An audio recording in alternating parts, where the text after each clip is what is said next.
križancev se pozna v vseh razredih avtomobilov in če za vas ni nujno, da izgleda terensko, se pa še vedno sedi više in ima nekaj okrasno zaščitne plastike, je tole boljša izbira. Focus Active. Pelje se praktično enako kot običajen Focus, ki velja za enega najboljših pri vožnji. To je zelo pomembno. 3 cm večja oddaljenost od tal se sicer malenkost pozna pri večjem nagibanju karoserije, ampak je to še vedno zelo majhno, vožnja je pa celo bolj udobna zaradi malo drugačne nastavitve podvozja. Torej za vožnjo takšen Focus še bolj prijeten kot ta nizek.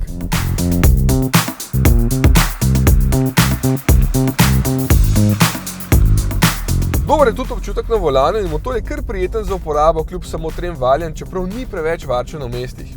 Je poraba kar hiter med 8 in 9, potem pa pade pod 8 litrov na avtocestah. Edino menjalnik ni tako dober kot ostalo, ker preveč cuka pri speljevanju.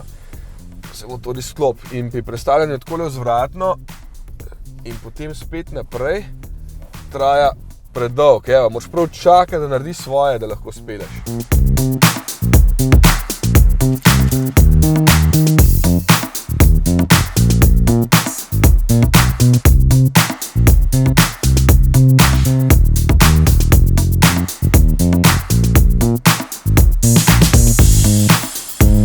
Mogoče še ena malenkost. Tudi prostora ni veliko v tem avtu, če tovorite ogromen prtljage. V tem primeru obvezno nabavite karavan, ki je tudi lahko v takšni preobleki Active.